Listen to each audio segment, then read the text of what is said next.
The starship Horizon Edge shook like a toy in a storm. Jake Morrison gripped his controls tight. The purple sky outside looked wrong. Everything about this planet looked wrong. Through his cracked view screen, he saw floating rocks that spun slowly in the air. Trees that glowed blue grew upward from clouds, not ground. Creatures with too many wings flew past his tumbling ship. Warning lights flashed red everywhere. Jake knew his ship was dying. The engine core screamed like a wounded animal. Sparks shot from broken panels. The temperature gauge climbed past safe levels. His hands moved fast over controls, trying to save what he could not save. The ship was going down. Jake aimed for what looked like solid ground between the floating islands. His military training kicked in. Stay calm. Count options. Make choices fast. The hull groaned and bent. Metal tore like paper. Smoke filled the cabin, making it hard to see. He held his breath and pushed the ship toward a clearing in a glowing forest. The impact threw him hard against his straps. The ship hit ground and slid, tearing up strange plants that sparkled like gems. The front window exploded inward. Jake covered his face as glass flew past. When the ship finally stopped, everything went quiet, except for the hiss of escaping air and the pop of cooling metal. Jake hung in his seat for a moment, checking his body for damage. His head hurt, and something warm ran down his face. Blood, but not too much. His left shoulder burned where the straps had cut in. But he could move everything. Nothing broken. That was good. He hit the release on his harness and fell to what used to be the wall, but was now the floor. The ship lay on its side. Jake crawled through the tilted corridor, grabbing his emergency pack and plasma rifle. Smoke made his eyes water. He found the emergency hatch and kicked it open. Fresh air rushed in, but it smelled wrong, too sweet. Like flowers mixed with metal. Jake pulled himself out and dropped to the ground. His boots sank into soft moss that glowed faintly where he stepped. The forest around him looked like something from a dream. Trees twisted up in spirals. Their bark silver and smooth leaves, made of what looked like crystal, chimed in a breeze he could not feel. Small lights danced between the branches, alive somehow. He checked his rifle, making sure it still worked, then looked at his crashed ship. The Horizon Edge would never fly again. Half the hull was torn open. Wires sparked, and fluids leaked into the alien soil. Jake felt a moment of loss for his ship, then pushed it away. No time for that now. He needed to figure out where he was and how to survive. 3 moons hung in the purple sky even though it seemed to be day. The light came from everywhere and nowhere, making no shadows. Jake turned in a circle trying to understand this place. Nothing made sense by Earth rules. Physics worked. Different here. Then he heard it. A scream high and desperate, echoing through the twisted trees. Jake froze. Listening. The scream came again. Closer. Now, someone was in trouble. His training said to be careful. Scout. First understand the situation. But the voice sounded young and afraid. Without thinking more, Jake ran toward the sound. His boots crushed the glowing moss as he dodged between the spiral trees.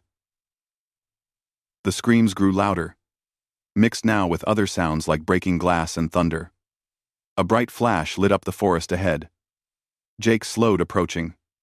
Careful now, he pushed through a curtain of hanging vines and stopped dead. In a clearing ahead, a woman fought for her life. But she was no normal woman. Her ears came to points like knives. Her hair flowed like liquid silver down to her waist. She wore a dress that looked woven from starlight itself. Light shot from her hands in beams of pure white, striking at shadows that moved like living smoke. The shadows had shapes, but kept changing. Wolf to snake, to spider, to things that hurt to look at. They flowed around the woman's light attacks, always moving, always reaching for her with claws of pure black. She spun and danced, fighting with grace Jake had never seen, but she was losing. Too many shadows pressed in. Beside the woman lay a dragon. Jake blinked and looked again. But yes, a dragon. Scales of deep purple covered its body. Wings spread wide but torn. Black blood pooled beneath it. The dragon tried to rise to help the woman, but fell back weak. Woman cried out when she saw it fall, her concentration breaking for just a moment. The shadows surged forward. Jake did not stop to wonder how dragons could be real, or why shadows had claws. He saw someone about to die, and acted. His plasma rifle hummed to life as he raised it. The first bolt caught a shadow thing. Center mass. The shadow screamed, a sound like tearing metal, and vanished into smoke. Jake fired again and again. Each plasma bolt destroyed a shadow, completely unlike the woman's light that only pushed them back. The shadows turned toward him, now seeing new prey. Good, Jake thought, let them come for me. He kept firing, walking sideways to draw them away from the woman. His rifle grew hot in his hands, but he kept shooting. Shadow claws passed close enough to feel cold like space itself. One caught his sleeve, tearing through armor cloth like it. It was nothing. Jake spun and put 3 bolts into that shadow, watching it die. The woman recovered from her surprise and attacked again. Her light beams worked better now with fewer shadows to fight. Together, they pushed the shadow things back. Jake counted his shots, knowing his power cell would not last forever. But the shadows seemed endless, pouring from cracks in the air itself. Then the dragon moved. Moonwhisper, the woman called as the beast forced itself up. Silver fire erupted from its mouth, washing over the shadows. The fire did not kill them, but it slowed them, made them solid enough for Jake and the woman to destroy. The battle turned shadow. Things fled back to their cracks in reality. Jake fired at the retreating forms, dropping 2 more. The woman sealed the cracks with gestures that made the air shimmer. Finally, the clearing stood empty except for Jake, the woman and her wounded dragon. The woman turned to Jake, and he got his first good look at her. Beautiful. Yes, but alien too. Her purple eyes held depths like looking into deep space. Her pointed features were too perfect, like a sculpture given life. She studied him with the same intensity, then spoke. Her words went straight into his mind without touching his ears. You saved us, human. I am Princess Lyra of the Starwood Court. Who are you? Jake lowered his rifle. My name is Jake Morrison, captain in the Earth Defense Force. My ship crashed. Lyra moved to her dragon, checking its wounds. The void spawn would have taken us. Your weapons are strong against them, stronger than our light. Jake approached slow, not wanting to scare them. Lyra looked surprised. Moonwhisper does not trust easily, but you may try. Jake knelt by the dragon and opened his med kit. The dragon watched him with eyes like melted gold. Jake moved careful and slow. The wounds looked bad, but not fatal. He pulled out his universal medical gel, designed to work on dozens of allied anesthesias. This might sting, Jake warned. The dragon made a sound like a purr. He spread the gel on the worst wounds, watching as it sealed the bleeding. The dragon relaxed as the pain-easing drugs took effect. Jake used his scanner, checking for internal damage. But the dragon seemed tougher than it looked. Human medicine works on dragons, Lyra said, wonder in her mental voice. Jake shrugged. Universe is full of surprises. Lyra helped him tend Moonwhisper. She asked questions about Earth and humans while they worked. Jake answered, as best he could while trying to understand this impossible place. When they finished, the dragon stood steadier. Come, Lyra said, Mother must meet the human who saved her daughter. She will want to reward you. Jake gathered his gear and followed the princess and her dragon deeper into the glowing forest. He had crashed on an alien world, fought living shadows, and saved an elf princess with a pet dragon. His mission to map star routes seemed very far away now, but something in Lyra's tone when she mentioned her mother made him nervous. Still, what choice did he have? His ship was dead. He needed allies to survive, and maybe these elves could help him get home. Jake Morrison followed Princess Lyra, not knowing he walked toward a prison made of kindness. Jake followed Princess Lyra through the impossible forest. Everything he saw challenged what he knew about reality. Water flowed up tree trunks in. spirals defying gravity. Flowers sang soft melodies when the wind touched them. Birds made of pure light flitted between branches, leaving trails of color in the air. The very ground beneath his feet responded to his steps, glowing brighter where he walked.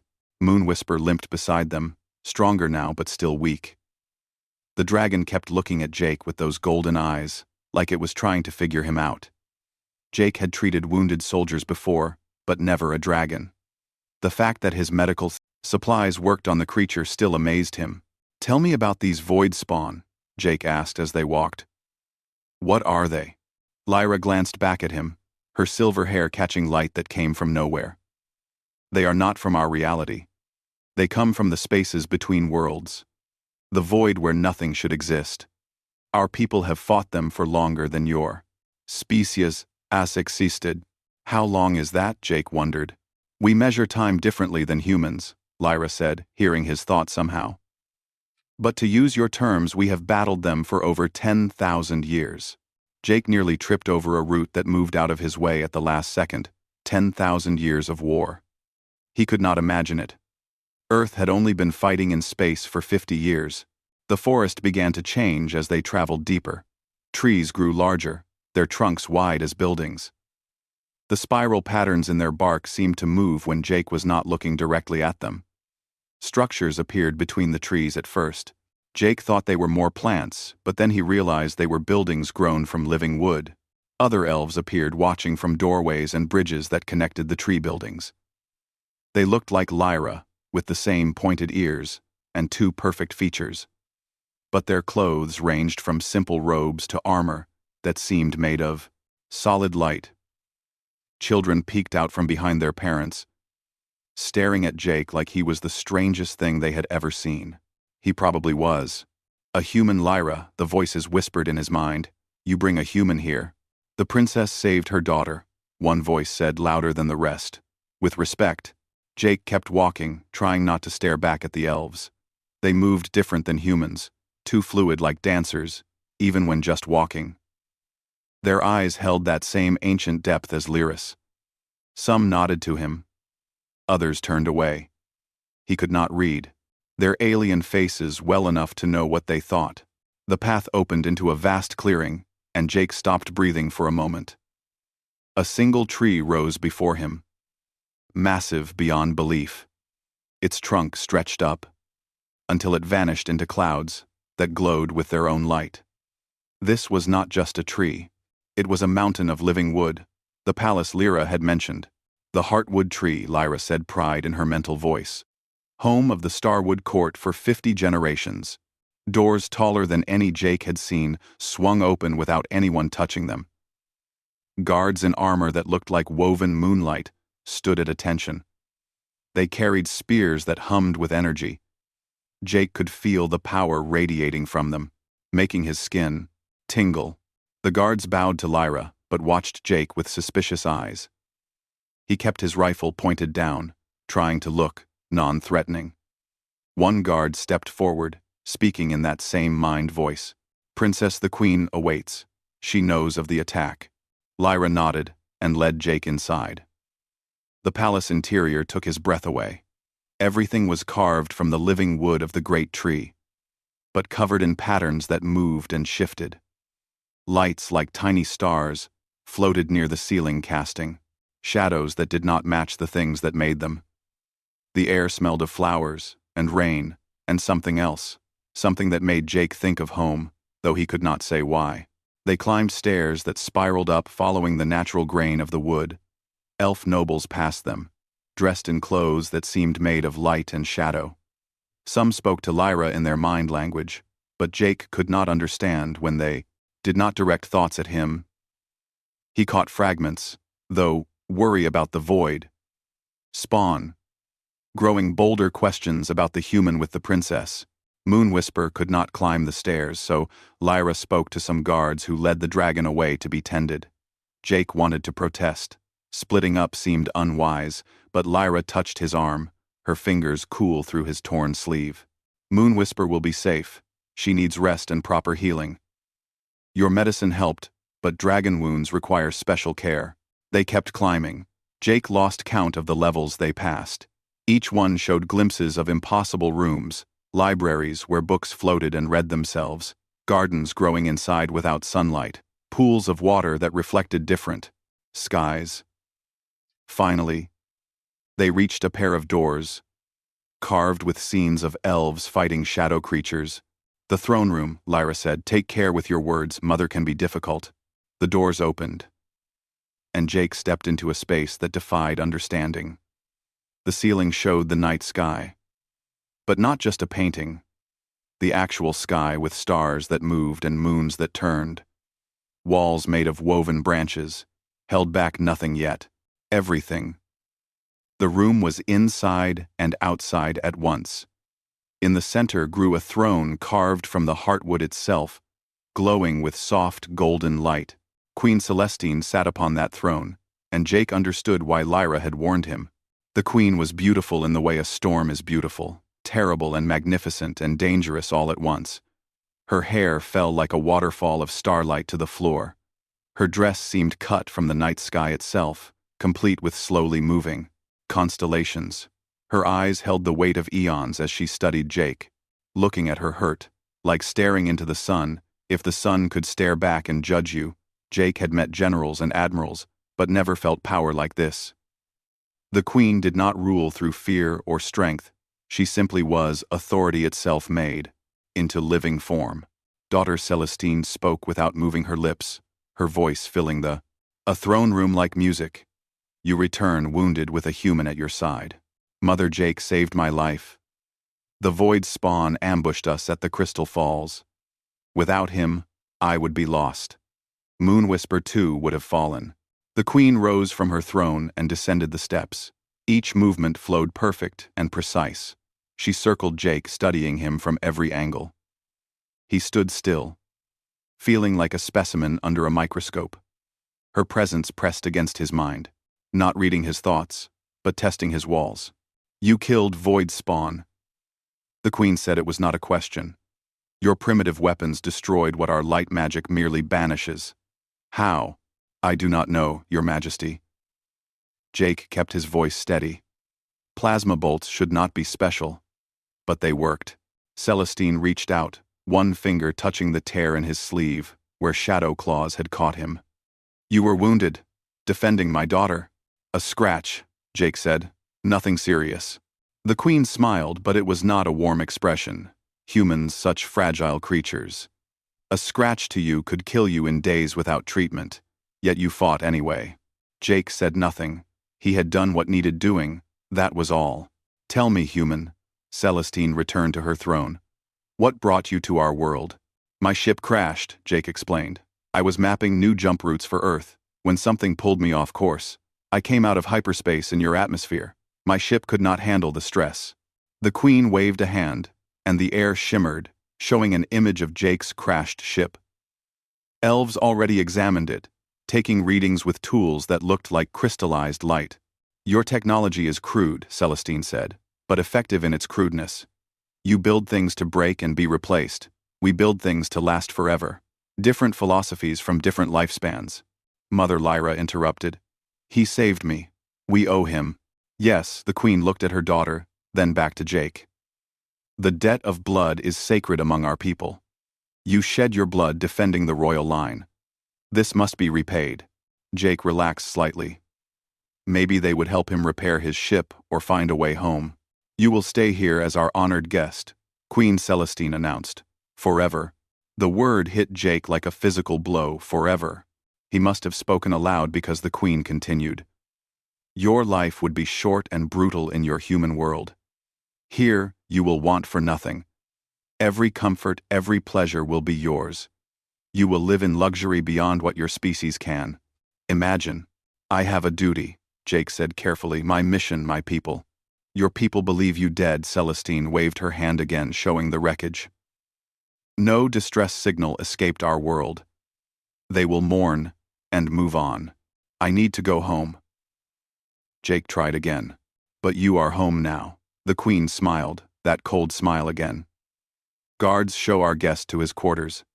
Give him anything he desires, except the freedom to leave.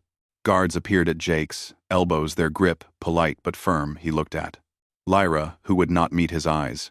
Princess Jake called out as they led him away. "I am sorry," Lyra whispered in his mind. "But Mother has decided." Jake struggled, but the guards were stronger than they looked. They guided him through corridors of living wood to a suite of rooms that would shame any Earth hotel. The bed looked soft as clouds. The bathroom had a pool instead of a shower, and the main room opened onto a balcony, showing the forest canopy. One guard spoke as they prepared to leave. "Ask for anything, and it will be provided. Food, drink, entertainment. The palace will fulfill your needs." "What about my need to leave?" Jake demanded. The guard said nothing. They filed out, and Jake heard the door seal behind them, with a sound like a sigh. He tried the handle, but it would not turn. He pushed, pulled, tried to break the lock. Nothing worked. The door might as well have been part of the wall.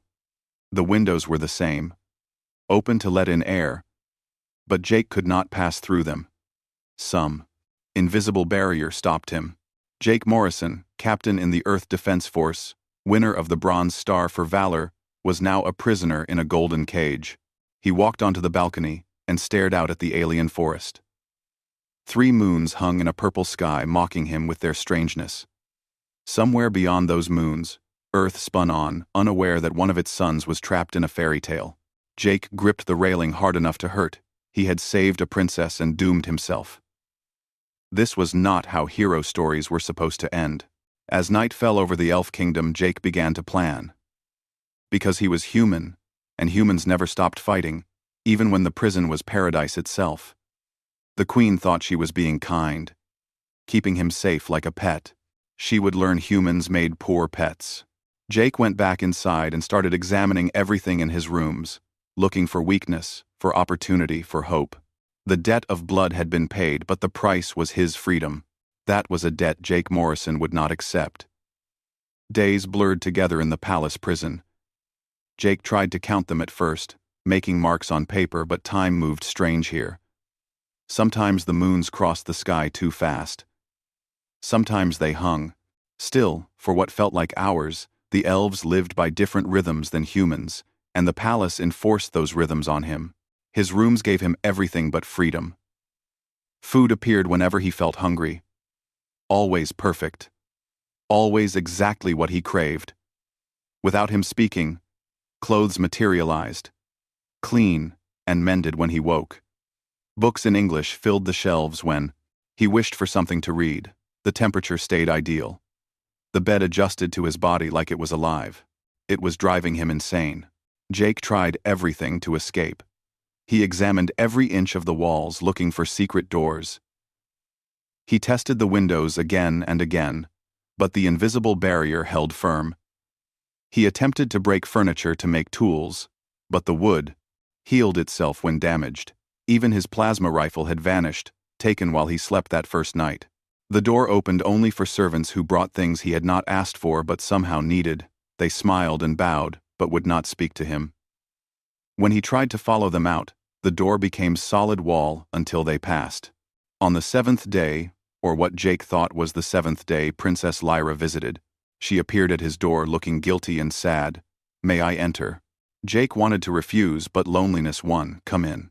Lyra stepped inside, and the door sealed behind her. She wore simpler clothes today. A dress of pale blue that shimmered when she moved.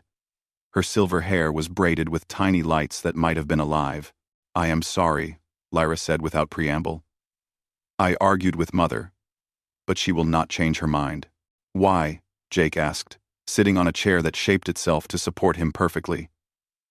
Lyra moved to the balcony, staring out at the forest. "Because she is afraid." "Of what?" "Of losing anyone else who matters to us." She turned back to Jake, eyes bright with unshed tears. "My father died fighting void spawn 300 years ago. Mother has never recovered. Elves do not handle loss well. We live so long that death becomes unbearable. 300 years, Jake could not comprehend mourning that long. When you saved me," Lyra continued, "Mother saw it as a sign. You were sent to us to be kept safe. She genuinely believes she is being kind. Jake laughed bitter. This is not kindness. This is possession. Perhaps, but Mother cannot see that elves think in centuries, not years. To her, your human lifespan is a brief flicker. She wants to preserve that flicker forever. Jake stood and paced his cage. How do your people fight a war when you fear death so much? That is the problem, Lyra admitted. We fight defensively. We hold ground, but rarely advance. We develop new magic, but slowly over generations. Meanwhile, the void spawn grow bolder. They sense our stagnation. Tell me more about the war. Jake needed information if he ever hoped to escape. Lyra sat on another chair that rose from the floor to meet her. The void spawn serves something we call the Hollow King. It exists outside reality in the spaces between spaces. It hates all life but especially ours, because we shine too bright for it to tolerate. Jake filed this information away thinking. And your weapons barely work. Our light magic banishes them temporarily, but they always reform in the void. Only a few artifacts can truly destroy them, and those are dangerous to use. Your plasma weapons, though they interest me. How so? Lyra leaned forward, eager now. They operate on different principles than our magic. Plasma is matter in its fourth state. Superheated beyond gas. It exists in stars in the hearts of suns. Perhaps that stellar connection is what harms beings of down void. Jake saw an opportunity. Could we combine technologies? Lyra's eyes widened. The thought has merit, but Mother would never. A knock interrupted them. A servant entered. Bowing, Princess the Queen requests your presence. Lyra sighed. I must go. She looked at Jake. I will visit again if you permit. Jake nodded. After she left, he had much to think about. The conversation revealed two important things. First, the elves were losing their ancient war because they had grown too careful. Second, Lyra might be an ally if he played this right. More days passed. Jake established routines. Exercise in the morning, using furniture as weights, reading in the afternoon, learning about elf culture from the books that appeared, planning in the evening, thinking of escape. The servants began to relax around him. Some even started responding to his questions with nods or gestures. One young elf who brought his meals seemed particularly sympathetic. She had kind eyes and moved like she was dancing. What is your name? Jake asked one day, as she set down a tray of food that smelled like home somehow. She glanced at the door, then whispered Arya. That is a beautiful name, Jake smiled. Can you tell me about the palace? Arya shook her head, but she smiled back. Over the following days, she began to linger during her visits. Jake learned she was young for an elf. Barely 200 years old. She had never seen a human before, and found him fascinating. Do all humans have such short hair? She asked, once touching her own silver locks that reached her waist. Many do, Jake said, though some grow it long. Tell me, do all elves live forever? She laughed like bells. Not forever, just very long. My grandmother remembers when the first stars were young. Jake could not tell if that was exaggeration or truth. With elves, it might be either. Lyra visited weekly. Each time, she brought small items from his crashed ship, things the elf scientists had finished studying. His communicator broken beyond repair. Circuit boards fused into modern art. His emergency beacon that would never call home again. Each dead piece of technology reminded Jake of his situation. But Lyra also brought information. The void spawn attacks increased. Each assault came closer to populated areas. The Queen spent long hours in council debating strategies that changed nothing. We need new thinking, Lyra said during one visit. Mother knows this but cannot admit it. We have fought the same way for millennia. What would you do differently? Jake asked. I would study your weapons. Lyra pulled out a small crystal that projected an image of his plasma rifle. I have been analyzing the energy patterns in secret. Jake leaned forward. Show me. They spent hours discussing the science. Jake explained how plasma weapons worked, how magnetic fields contained and directed superheated gas. Lyra showed him how elf magic manipulated light and energy at the quantum level. The two systems were incompatible, but that did not mean they could not work together. We could build a hybrid, Lyra said, excitement making her glow, literally. Your technology provides the framework. Our magic provides the power. But you said the Queen would not approve.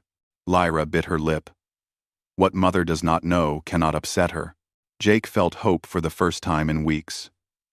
Are you suggesting what I think? I am suggesting nothing. Lyra stood to leave. But if someone were to accidentally leave certain technical manuals in your room, and if that someone happened to forget some focusing crystals next visit, well, accidents happen. She left Jake staring at empty air. Could he trust her? Was this another trap? But when he went to his bookshelf, new volumes waited. Books on elf crystal technology, on energy manipulation, on the properties of light itself. Jake dove into studying. He had always been good with technology, and his engineering training helped. The elf science was more art than physics, but patterns emerged. If he could channel plasma through their focusing crystals, and if those crystals could be tuned to void-spawn resonance frequencies, a weapon that could win their war. But first he needed to escape. No good building weapons as a prisoner. Jake began to pay closer attention to the palace routines. Guard changes happened at moonrise. Servants followed specific paths. The walls themselves had patterns to their movements. He also noticed something else. The palace was alive, not metaphorically but truly. It responded to the elves like a trained animal, but it seemed confused by Jake. It took longer to fulfill his requests, made small mistakes. One night Jake tested a theory. He placed his hand on the wall and concentrated not on escape, but on understanding. He tried to project friendliness, gratitude. Even the wall warmed under his touch.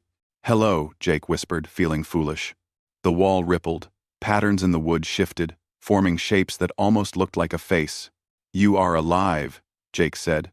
"Not just magical, but thinking." The palace could not speak, but it could communicate in its way. Over the following nights, Jake learned to read its moods. Happy when elves sang in the great halls, sad when storm winds lashed its leaves, confused by the strange human in its heartwood. "The Queen commands you to hold me," Jake said one night. The walls dimmed. Agreement. "But you do not want to." A long pause, then the faintest brightening. "Why?" Images formed in the wood grain. An elf prince centuries ago who loved to climb, reaching the highest branches despite his mother's commands, falling, breaking the palace, catching him, saving him. The Queen ordering the palace to never let him climb again, the prince, growing bitter, trapped on the ground. His light fading over decades, until he walked into the forest and never returned. The palace had been a prison before. It knew the cost. "I will not fade," Jake promised. "I will find a way to save your people, but I need to be free to do it." The palace considered. Jake felt its ancient mind weighing options. Then, nothing. But the next morning, his door opened a fraction before servants arrived. Just enough to give him hope.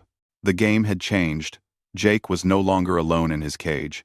And outside, the void spawn massed for something terrible. The attack came at dawn, not the gentle dawn of Earth, but the strange twilight dawn of the elf world. When the three moons sang their morning song, Jake woke to alarms he had never heard. Before deep thrumming, notes that came from the palace tree itself. The walls of his room pulsed with red light. Outside his window the sky tore open. Jake had seen void spawn before, but nothing like this. The rifts in reality stretched across the horizon like wounds. Shadows poured through in waves. Each one writhed with unnatural life. Tentacles becoming claws. Becoming teeth. Becoming worse. Things. The morning light died where they passed. The palace shuddered. Jake felt its pain through the walls. He had spent weeks learning to communicate with the living building. Now it screamed warnings directly into his mind. Images of elves marshalling for battle, of children being rushed to sheltered halls of the Queen, drawing power that made the air itself burn. "Let me out!" Jake shouted at his door. "Let me help!" The door remained sealed, but Jake felt the palace struggling. It wanted to obey, but the queen's command held firm. The building trembled, caught between ancient orders and the need for all defenders. Through his window, Jake watched the first wave hit the palace shields. Barriers of pure light flared to life, meeting the void spawn assault. The shadows splashed against the shields like water against glass. But Jake could see the barriers, flickering, each impact drained them. Elf warriors took positions on the balconies and bridges. Their armor shone as they summoned weapons of solid light. Spears, lances, swords, all blazing with power that hurt to look at directly. The void spawn met them in the air. It was beautiful and terrible. Elves moved like dancers in their ancient formations. Light clashed with shadow in patterns that seemed choreographed. But Jake saw what the elves did not. They were losing. For every void spawn destroyed, 2 more emerged from the rifts. The elegant elf tactics worked for individual combat, but not for overwhelming numbers. They fought as they had for 10,000 years, while their enemy had evolved. A massive impact shook the palace. Jake stumbled as something huge struck the shields. He looked up to see a void spawn. Unlike the others, a giant thing of pure darkness with too many eyes. It struck again, and the shields cracked. Moonwhisper appeared in the sky. The dragon fully healed and furious. Silver fire washed over the giant shadow, but only slowed it. Princess Lyra rode on Moonwhisper's back, casting spells that made reality bend around them. Together, they drove. The giant back, but more kept coming. Jake heard screams from inside. The palace. The shields had failed somewhere. Void spawn were inside. He pounded on his door, putting all his frustration into each blow. "There are children here. Let me protect them." The palace shuddered around him, torn between commands. Then Jake heard something that made his blood freeze. Children crying just above him. The nursery. Lyra had mentioned it once, where the youngest elves stayed while learning to control their magic. A void spawn had found them. Jake felt the palace make its choice. The door clicked open. He did not hesitate. Jake ran into the corridor and found chaos. Servants fled in panic.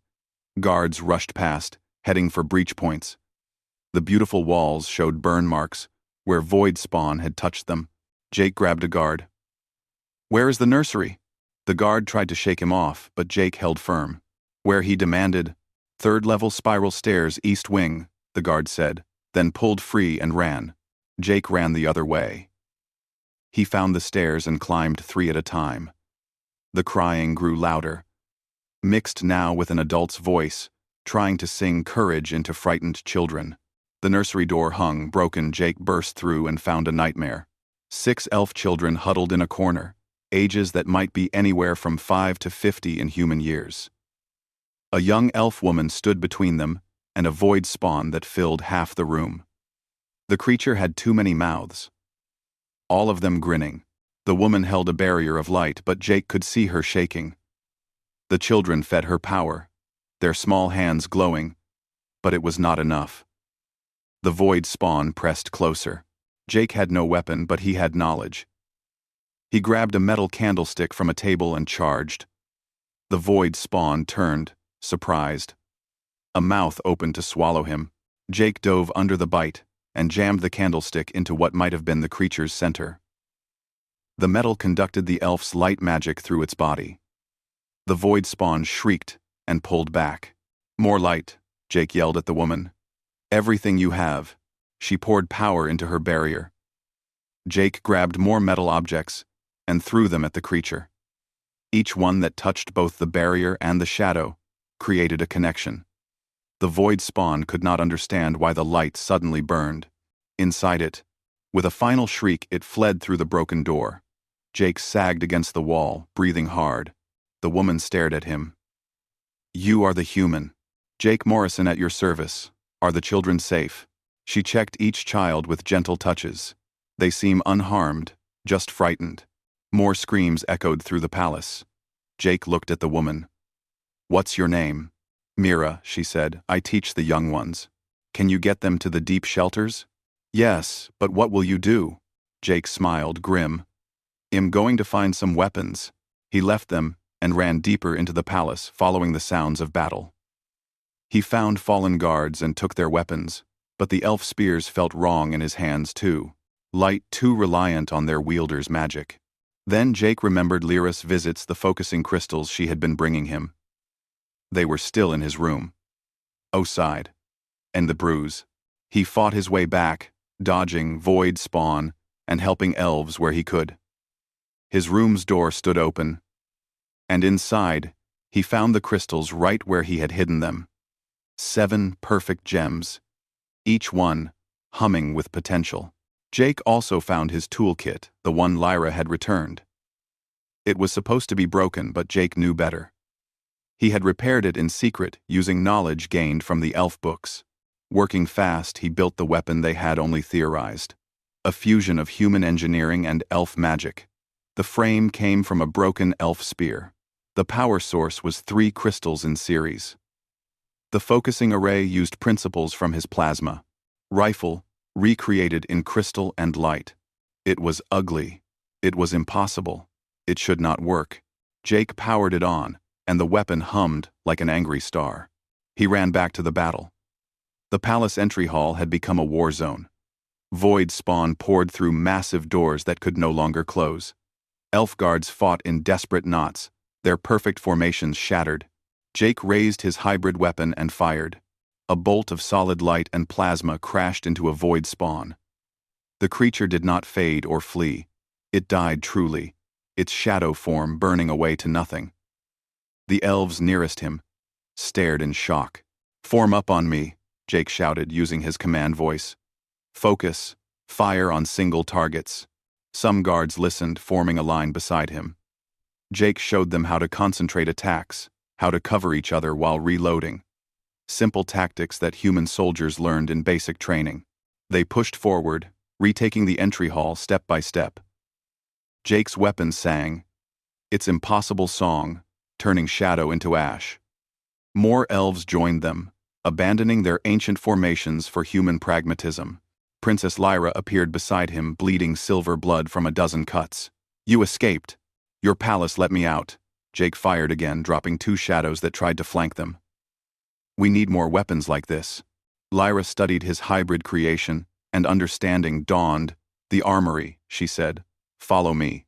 They fought their way through palace corridors, Jake teaching elf warriors how to fight dirty, how to use corners and doorways, how to make the enemy come to them instead of meeting in open combat. The armory doors were sealed, but Lyra spoke a word that made them open. Inside, thousands of weapons lined the walls. Jake immediately began modifying them with help from Lyra and the smartest crafters.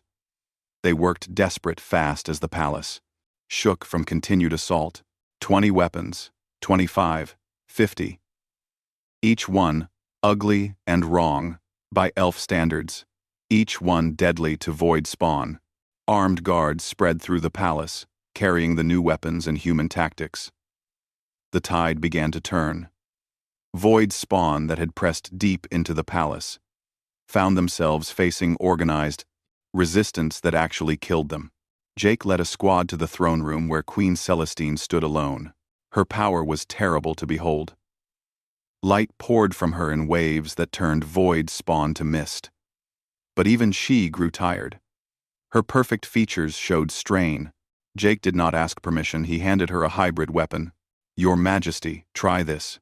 The queen looked at the ugly fusion of technologies. Her pride warred with necessity. Then a void spawn lunged at her from behind. She spun and fired. The creature died, truly, finally, completely. Celestine looked at Jake with new eyes. "You escaped your room." "To save your people," Jake replied, "all of them." She nodded slowly. "Then fight beside me, human. Show me these tactics my daughter speaks of." They fought together through the dawn. The queen learned fast, adapting human methods to elf grace.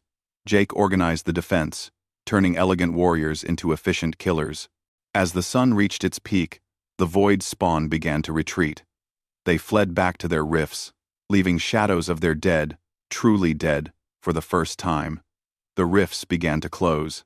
One massive shadow remained, the giant that had broken the shields. It turned toward the palace for one last assault. Jake raised his weapon, but the queen stopped him. "This one is mine."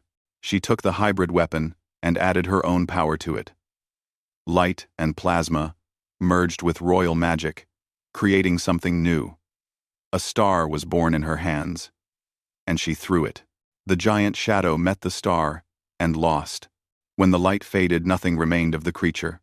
The last rift sealed itself. The attack was over.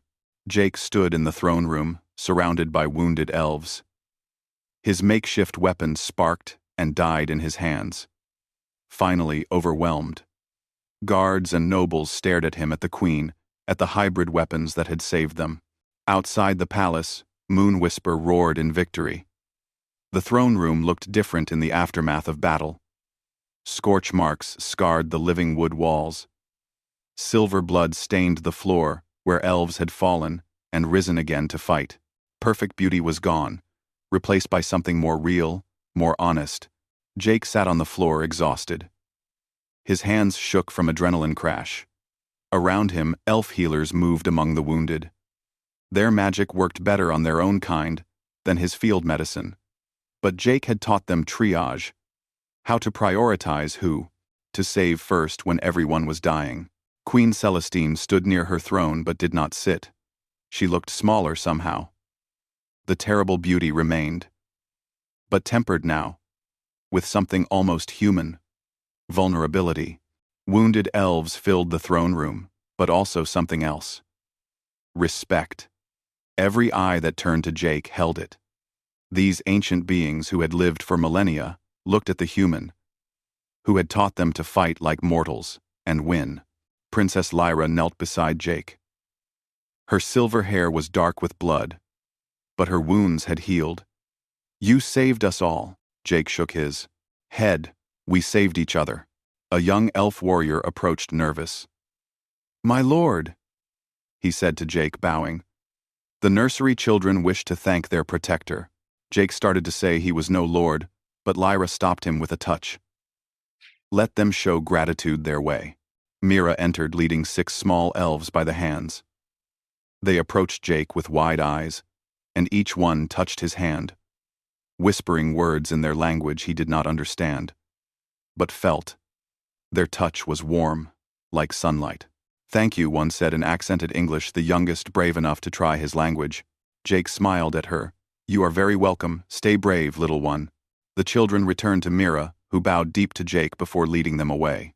More elves approached warriors, showing him weapons they had modified based on his design. Crafters asking questions about human engineering. Healers wanting to learn field medicine. Each one treated him not as a curiosity or prisoner, but as a teacher. The queen watched it all, saying nothing. As the day wore on, Jake helped where he could. He showed healers how to set broken bones without magic. For when power ran low, he taught guards patrol patterns that covered blind spots.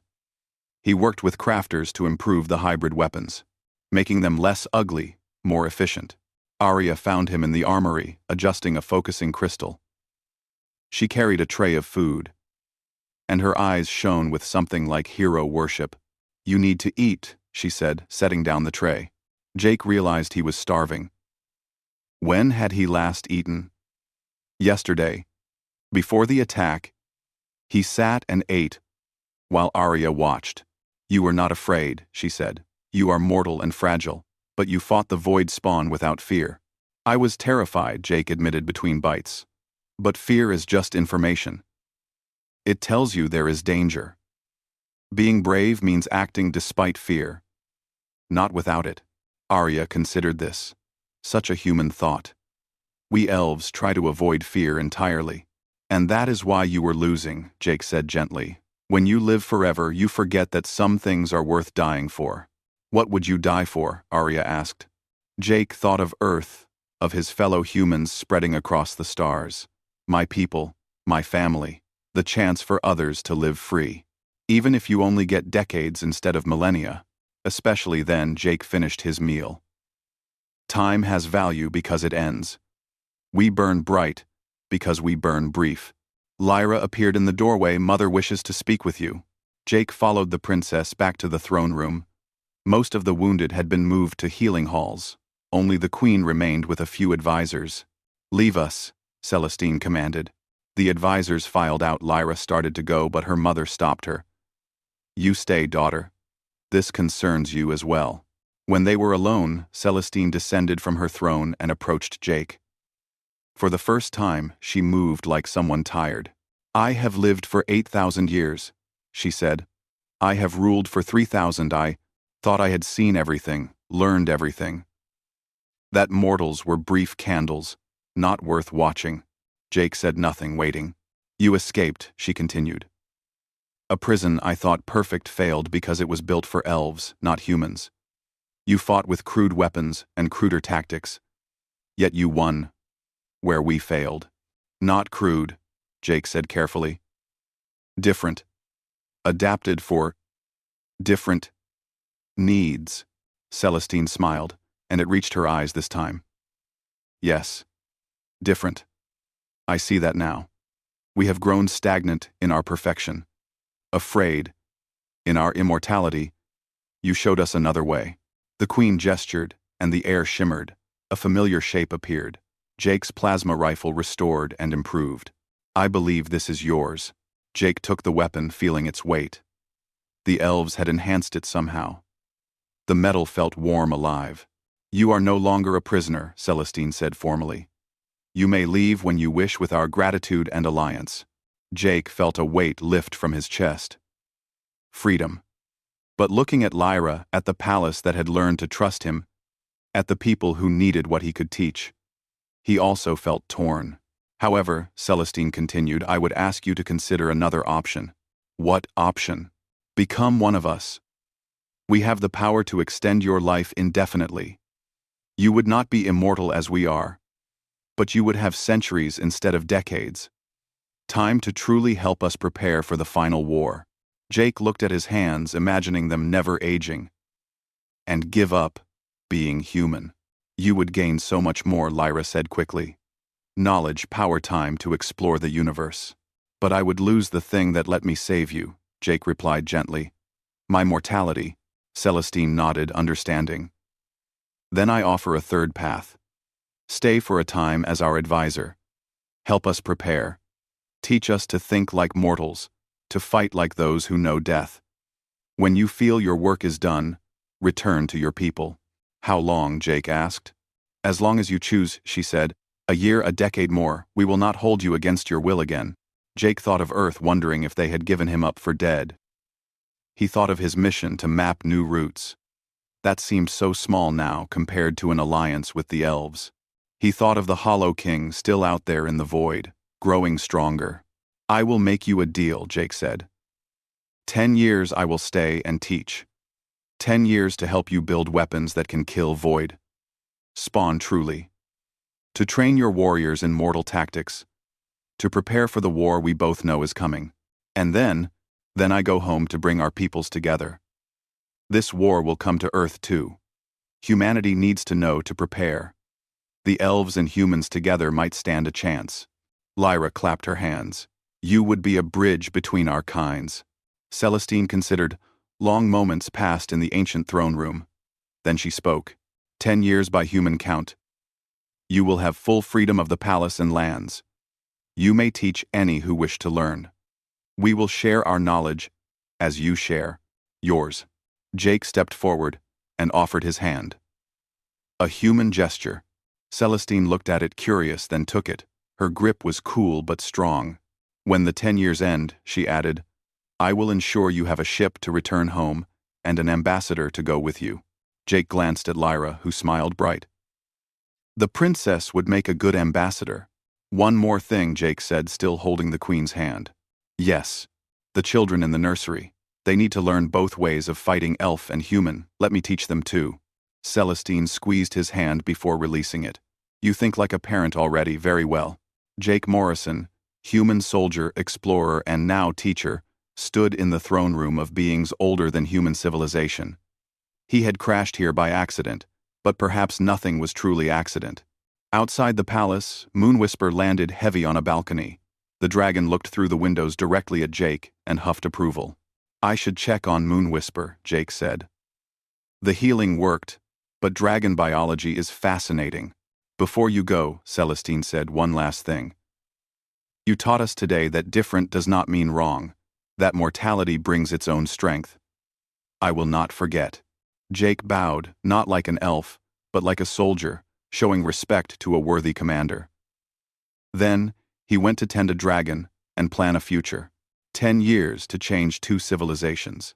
10 years to prepare for a war against the void itself. 10 years starting now. As Jake worked on Moonwhisper's scales, checking the healing, Lyra sat beside him. Do you regret your choice? She asked. Which one? Jake asked back. Saving you. Fighting free or staying. All of them. Jake looked up at the 3 moons beginning their evening dance. I regret nothing. Every choice led here. And here is where I need to be. For 10 years, Lyra added. Jake smiled. For 10 years. Then we will see what comes next. The dragon rumbled agreement, and somewhere in the void the Hollow King waited, unaware that its oldest enemy had just gained a new ally. The princess had been saved, the hero had been freed, and the real story was just beginning. Jake Morrison had 10 years to make them count. He would burn bright, teaching immortals the value of a mortal life, and when he returned to Earth, he would not return alone. The war was coming, but for the first time in 10,000 years, the light had learned new ways to fight the dark.